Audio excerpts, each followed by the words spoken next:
क्या कभी आपने महसूस किया है कि दुनिया से लड़ना उतना मुश्किल नहीं होता जितना अपने ही मन से लड़ना होता है। बाहर सब कुछ ठीक होता है, लेकिन अंदर एक आवाज लगातार चलती रहती है, तुमसे नहीं होगा, अगर सब गलत हो गया तो, अरे लोग क्या सोचेंगे। और धीरे धीरे इंसान अपने ही विचारों का कैदी बनता चला जाता है।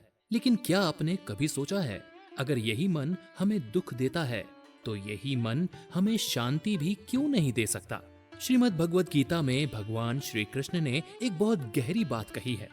मनुष्य का मन ही उसका सबसे बड़ा मित्र भी है और सबसे बड़ा शत्रु भी। यानी समस्या मन का होना नहीं है, समस्या ये है कि मन का मालिक कौन है। अगर मन आपका मालिक बन गया तो जीवन संघर्ष बन जाएगा, लेकिन अगर आप मन के मालिक बन गए तो वही मन आपकी सबसे बड़ी ताकत बन जाएगा। आज की इस वीडियो में हम समझेंगे कि क्यों हमारा मन हमारे खिलाफ काम करता है, मनोविज्ञान इसके बारे में क्या कहता है और गीता हमें कौन से ऐसे सरल उपाय देती है जिससे मन को दुश्मन से मित्र बनाया जा सकता है। तो चलिए शुरू करते हैं। पहला रहस्य, मन हर समय सच नहीं बोलता। हम में से ज्यादातर लोग ये मान लेते हैं कि जो मैं सोच रहा हूं वही सच है, लेकिन मनोविज्ञान कहता है हर विचार सच नहीं होता। हमारा दिमाग एक सुरक्षा प्रणाली की तरह काम करता है। उसका पहला उद्देश्य हमें खुश रखना नहीं, बल्कि हमें सुरक्षित रखना है। इसलिए हमारा मन हमेशा संभावित खतरे खोजता रहता है। इसे आधुनिक मनोविज्ञान में नेगेटिविटी बायस कहा जाता है।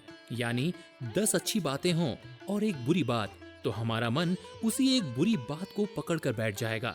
किसी ने 100 लोगों के सामने आपकी तारीफ की, लेकिन एक व्यक्ति ने आपकी आलोचना कर दी। रात को सोते समय आपको क्या याद रहेगा, तारीफ या आलोचना? बिल्कुल, आपने सही सोचा। अधिकतर लोगों का उत्तर होगा आलोचना। क्यों? क्योंकि मन खतरे को ज्यादा महत्व देता है। महाभारत के युद्ध में भी कुछ ऐसा ही हुआ। अर्जुन के सामने केवल युद्ध नहीं था, उसके सामने भय था, मोह था, भविष्य की चिंता थी और उसका मन केवल उसी पर केंद्रित हो गया। तब श्री कृष्ण ने उन्हें एक अद्भुत सत्य बताया। उन्होंने कहा, तुम अपने विचार नहीं हो, तुम उन विचारों को देखने वाले हो। जरा इस बात को महसूस कीजिए। आसमान में बादल आते हैं, कुछ काले, कुछ सफेद, लेकिन क्या आसमान बदल जाता है? नहीं। वैसे ही विचार आते हैं और चले जाते हैं, लेकिन आपका वास्तविक स्वरूप उनसे अलग है। अगली बार जब कोई नकारात्मक विचार आए तो उससे लड़िए मत, बस मन ही मन में कहिए, ये केवल एक विचार है, मैं नहीं।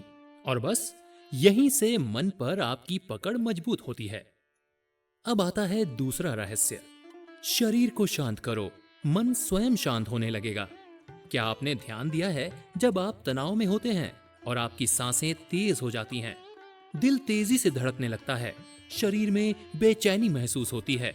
हम अक्सर सोचते हैं कि तनाव केवल मन में होता है, लेकिन सच ये नहीं है।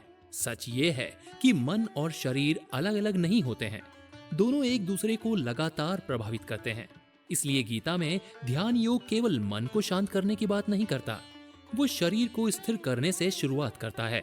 जब शरीर स्थिर होता है, सांसें गहरी होती हैं, तो मन भी धीरे धीरे शांत होने लगता है। आधुनिक विज्ञान भी यही कहता है। धीमी और गहरी सांस लेने से शरीर का रिलैक्सेशन सिस्टम सक्रिय हो जाता है, दिल की धड़कन सामान्य होने लगती है, तनाव के हार्मोन कम होने लगते हैं और दिमाग को संदेश मिलता है, अब खतरा नहीं है। सिर्फ 2 मिनट तक धीरे धीरे सांस लेना आपके पूरे मानसिक अनुभव को बदल सकता है। इसलिए जब भी मन बहुत बेचैन हो, समस्या को तुरंत हल करने की कोशिश मत कीजिए। पहले अपनी सांसों को शांत कीजिए, क्योंकि शांत मन बेहतर निर्णय लेता है। तीसरा रहस्य, अपने भीतर की आवाज को पहचानिए।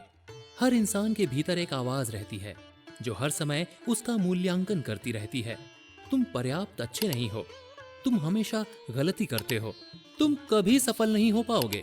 धीरे धीरे हम इस आवाज को ही अपनी पहचान मान लेते हैं, लेकिन क्या वो आवाज वास्तव में सच बोलती है? जरूरी नहीं।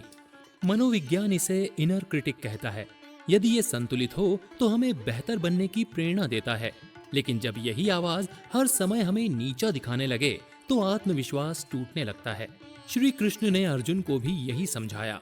मन को जिस दिशा में प्रशिक्षित करोगे वो उसी दिशा में चलने लगेगा। अगर आप हर दिन खुद को दोष देते रहेंगे तो मन आपका विरोधी बन जाएगा। लेकिन अगर आप स्वयं से करुणा के साथ बात करना सीख जाएं, तो वही मन आपका सहयोगी बन जाएगा। एक बहुत सरल अभ्यास है। रोज रात को 5 मिनट निकालिए, एक कागज पर लिखिए आज मेरे मन में सबसे ज्यादा कौन सा विचार आया। फिर खुद से पूछिए, क्या ये तथ्य है या केवल मेरा डर? क्या इसका कोई प्रमाण है या मेरा मन केवल कल्पना कर रहा है?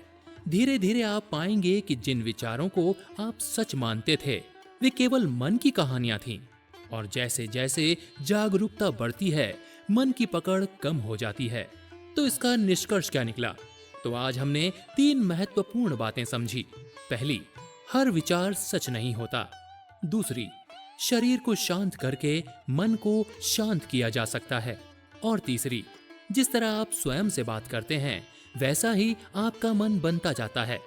याद रखिए, मन को हराने की जरूरत नहीं है, उसे समझने की जरूरत है। उसे दबाने की जरूरत नहीं है, उसे सही दिशा देने की जरूरत है। जब मन भटकता है तो वही सबसे बड़ा शत्रु बन जाता है। लेकिन जब मन जागरूकता, अभ्यास और सही ज्ञान से जुड़ जाता है तो वही जीवन का सबसे विश्वसनीय मित्र बन जाता है। श्रीमद् भगवद गीता का संदेश आज भी उतना ही प्रासंगिक है। जिसने अपने मन को जीत लिया उसके लिए मन सबसे बड़ा मित्र है। लेकिन जिसने मन को अपने ऊपर हावी होने दिया उसके लिए वही मन सबसे बड़ा शत्रु बन जाता है। अगर ये वीडियो आपको उपयोगी लगी हो तो इसे उन लोगों के साथ जरूर साझा कीजिए जो अपने ही विचारों से संघर्ष कर रहे हैं। ऐसे ही वीडियो के लिए चैनल को सब्सक्राइब कीजिए। मिलते हैं अगली वीडियो में। तब तक याद रखिए, मन को बदलने की शुरुआत दुनिया को बदलने की शुरुआत से पहले होती है। धन्यवाद।